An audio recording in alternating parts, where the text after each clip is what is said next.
7, 14. Romains chapitre 7, verset 14. Nous lisons au nom de Jésus-Christ. Toyebi nzoka Que la loi est spirituelle. mobeko ezali molimo.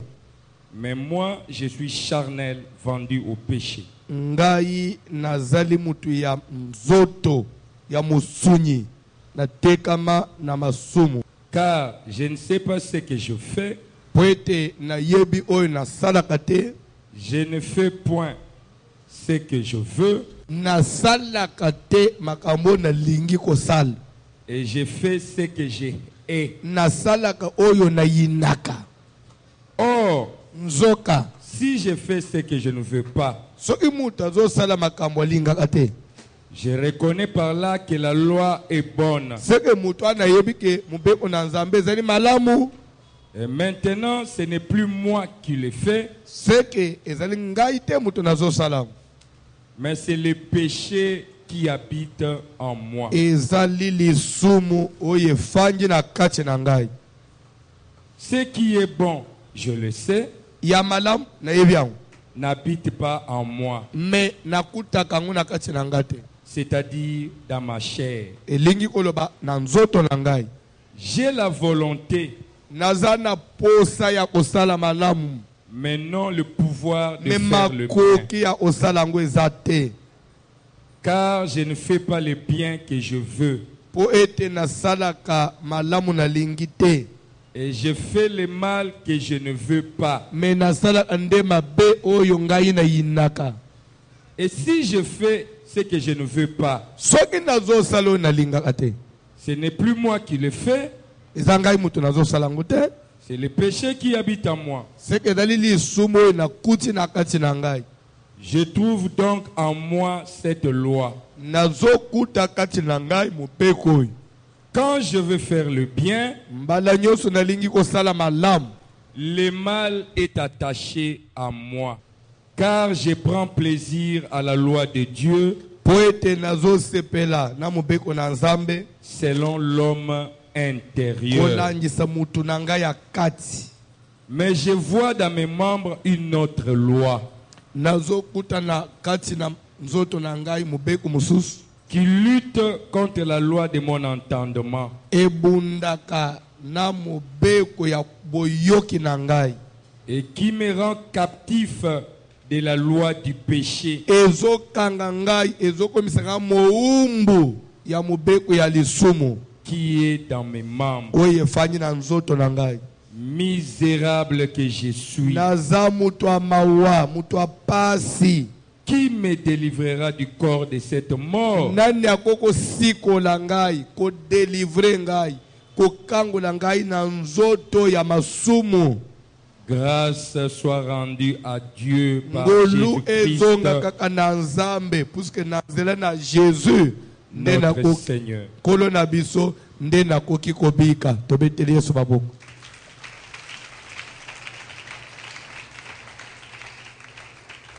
Est-ce que boyebi mutu azoloba na passage oyo? Mutu azo se plaindra. Kombo nena. Na tangu Paulo azokoma mukando oyo. Paulo aza mundimi, aza musali ya Nzambe, musali ya Nzambe pe aspirant, serviteur, apôtre, ou bien aza mupagano. Pardon?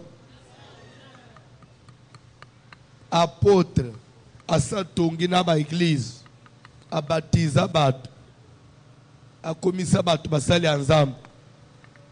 Mais amikuti ke lere moko eza na pouvoir moko na nzoto na ye. Oyo ateyaka, oyo ayokaka na matoi na Yesu ebatei. Posa ye alingaka osalela Nzambe, asepelisa Nzambe. Soki ameki azosalela le contraire. Paulo atali mpe na kosilika te. Naza mosala Nzambe na akostuka sa siliki abunji na bitumba. Paulo atalobi na kolula te, azokenda na kolula te, na kolula te. Akosituka sa luli asesuye te na makanisi. Aye koloba mais finalement makambo na yebi bien que ça mabe pe nazo sala tuna tik mais comment nazo arriver na otikate nzambe pe nazo sambe musala nzambe nazo sala lera sambela yeko kuta ke na kati na ye il y avait un autre pouvoir, il y avait une puissance, une force. Cette force-là était supérieure na oyo volonté na ye ya malamu. Force wana soka banji ko lite nango pe akokite. Aye ko trouver e makambo zo senga kaka délivrance. Na zoto na yo. Paul also a délivrance. Ngai na yo to luka délivrance te. Église oya yo faut bien que lorsque quelqu'un est en Christ, il est une nouvelle créature. Ce que Paul a dit en tata moi subi en Christ. Yo mwana na zambe mobim né de nouveau. Vous ende ona a délivrance na alembelim. Yo muto so koma i protocole lao. Yo muto oma imama mukambi n'église ukoma ina évangéliste uke omisala sumunji mipolo ka délivrance o luka nini lorsque quelqu'un est en Christ bilo obanda olobanda yo wiuno mais mama mukambi yangu ya vi nini ki évangéliste yangu ya vi nini na sisi otea batu nazongi na la linzala ndeki évangéliste na uti évangélisation na balu iti na lale na butu na loti mari de nuit ndeki ki gagner dama yangwan poyo ze gagner dama oui ou non o gagner trop ozo gagner ba ama yomu onan ba gagner yote panzam.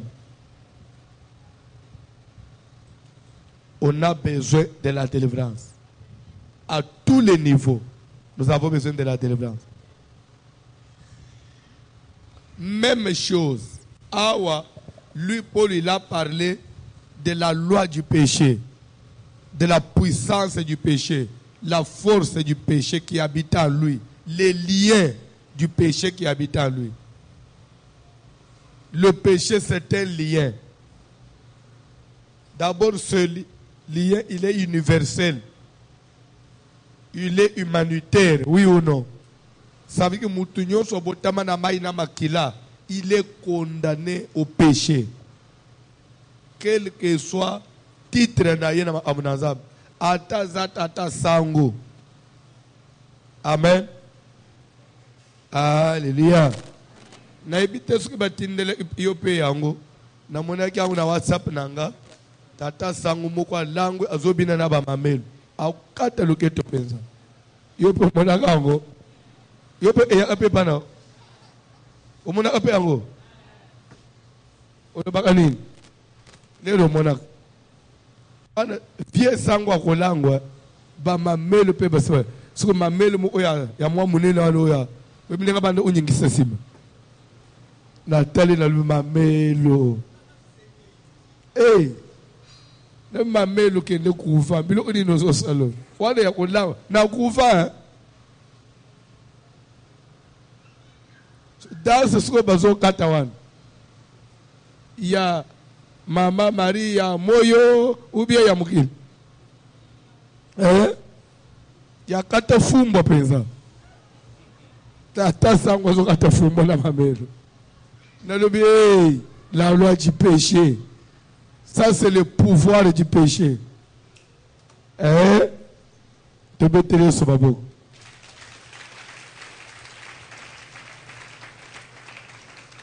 Au moins de place aux azo parce que comment y est pasteur mo bimba yebi katafum bo yope munji me bimba de yebi katafum munji mi mo bimba ya Yesu Kristo o yebi ango ndegeni o yebi ango pardon na TV na zela so nga inde na tambula ana mapata na oyeba ntepo nga na tambula ana zela te passer ya kozala na nzela te foza na mapata ya tala a TV te passer fo atoboka miso boyamba moto eza aba intimidation moza anango. Amen. Kola pa la mutumo. Le péché c'est dans le sang. Lande bien. Tozo botamanao. Et de deux, l'isumu ezo comme sous renforcer na katina moto. Lande bien matin zopes. Nous avons d'abord le péché comme lien universel. Quand j'ai dit universel, c'est-à-dire humanitaire. Il y a Ekela Munoz. À partir d'Anan. À partir d'Adam et Ève. De deux, le péché devient encore un lien de famille. Lande bien. Péché comme lien humanitaire, péché comme lien de famille. Comment? D'abord, nous avons le péché universel. Yamakila, puisque tous ont péché, sont privés de la gloire. Ata bébé, abotamina libum, maman. Ata mwana zana nuna libum. Nanu abimite aza péché. Ponenini, makila oye concevoir ye. Il a péché. David, dans les psaumes, il dit j'ai été conçu dans le mal, enfanté dans le péché. Donc, moi, même azana bébé na libum, azamusumuki. Avec ces liens-là, maintenant le péché devient encore lien de famille.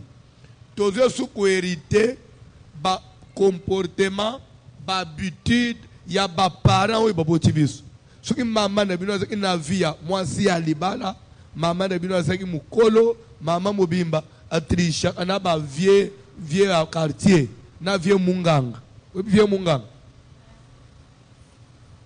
Vieux munganga te. Nana ebi lisolo vieux munganga te na betele. Wa ebi lisolo vieux munganga te tombola msa. Ok kit. Nana ebi lisolo vieux munganga. So tantine yo oyebite otombolite so hotel. Te tantine ati tambala bleu de nuan. Oyebite nyonso atombolite azape kakao nazo bandel nana yebiango oyebeli yango wapi nana yebite so boyebi boza lokoso bolingo bandela yango boyebi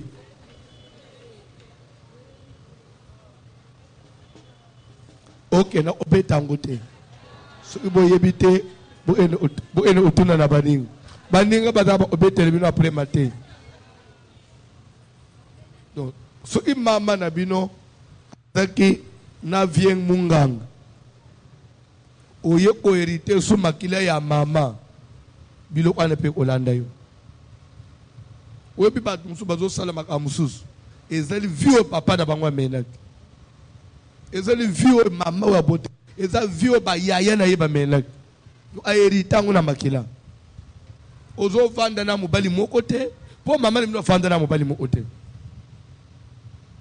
ozalelo osimba po papa na mino tina kimukolo aziki na via olanda tito bana mike alors ça veut dire que wana so ezali lien de famille sikoyo ya péché à part lien universel ya dana Eve oye ko renforcer sur vie ya famille na ko pese bino exemple bolimbisa nga na makambo na zoloba je n'ai pas de préjugés, je ne m'attaque pas aux tribus, je ne fais pas la guerre des tribus parce que je suis congolais pasteur censé être pasteur de toutes les tribus, de toutes les races et du monde entier. Je ne fais pas la discrimination des races ou des tribus ou des villages, mais c'est entre nous. Dans l'enseignement, on dit qu'il n'y a pas de tabou. Nakoloba. Soki okiti na wenze ya bambole na butu. Wenze ya bambole. Nani wenze ya bambole? Oh. Bino bozo ana ishazete. Nani wenze ya bambole? Ah, so okomi na wenze ya bambole na butu. Bato batele na ba mesa wana balabaka. Tonton, okoma tampunda te. Webi bango. Baza ekolo nini la majorité. So pourquoi kaka bango? Pourquoi kaka bango ne faut pas la majorité na vie wana? Alors c'est pour vous dire que nous sommes liés de famille. C'est clair. C'est facile à comprendre dans Matthieu. Mais tout le pourquoi quand bangonde, il faut que la majorité na tonton, matampunda te.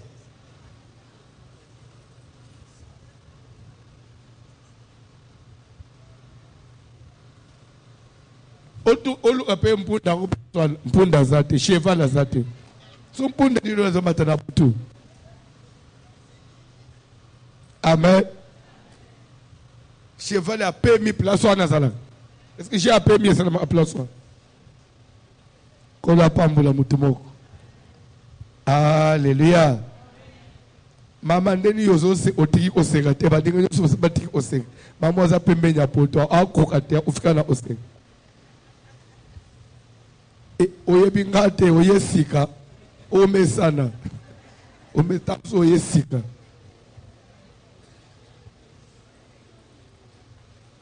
Oyebi ya kwa mwezani. Omoni bilo msundenga na te yakao. Na te de fama mabu ilo nanga fanjina achiasana. Amesana na ye. Après prière peto yambani na ye. Pongana mambo ilo nanga topesa anaye bizu. Mama ilo nanga za amama nanga. Tomata anaye na voiture na cheye na katikati ngai na lanji to kangi portier. Aza muninga nanga aza mama boske epana bisuki ngana za mwana na ye. Ndenga bana na mibali baza. To sala ba blague nyos. Papa bu ilo nanga pauvre papa bu ilo cho okufa dernièrement. Bazare ki banjimi nanga. Baswani na mama bu ilo ba beginga. Papa yaka ngana mama bu ilo no tozoyo anate. Je vous jure devant Dieu. Bozo anate nini. Des fois même na chambre to wele liboy. Na vanji sibangu na teyi bango. Pour avant na bala mwana na bango baze ki banjimi nanga. Bosko ko na bali mwana suko ko changer nini. Batikana ka banjimi. Na fuka msibangu na sambeleli bango. Kama cho franda ba pesima.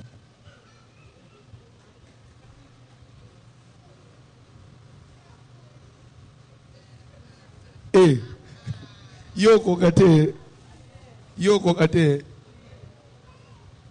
wana yosi koi kola pambula yo belle famille nanga nyos nga mutu na nkadra ba na amuna nzambe nga mutu na bimisa bango nyos ba pasteur ko bandana prophète JC ya quartier 12 azaki prophète oyeba nga mutu na bimisa yi pasteur Charles nga mutu na bimisa yi pasteur Pierrot nga mutu na forma yi belle famille nyos nga mutu na forma ba azaki banjimi nanga to bandira bango lelo te mwasi nanga ze imunjimi nanga na pese ba prophétie na olandela ye.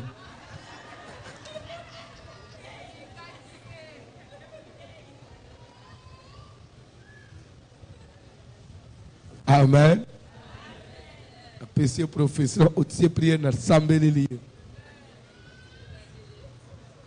Lero ana na plus prophète. Pour biso to sala prophétie a prophétie hein. Lero wana aseka ana grâce moko. Biso to prophétiser le kolelem. Lero na zolo bao. Place au fanjwan. Nzambo zala isangai. Ulatika le soya rose.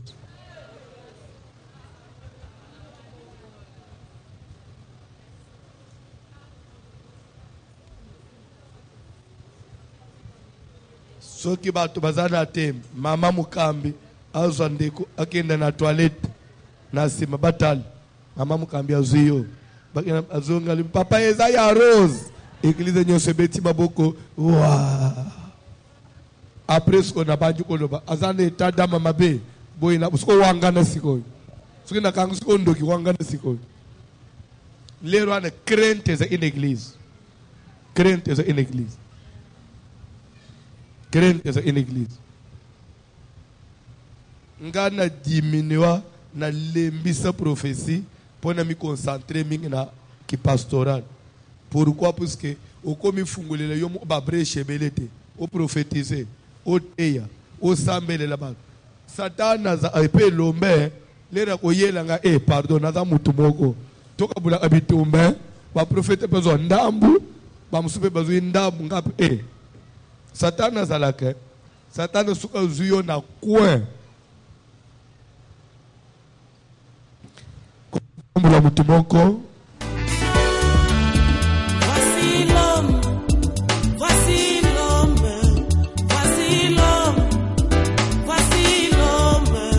L'homme des douleurs.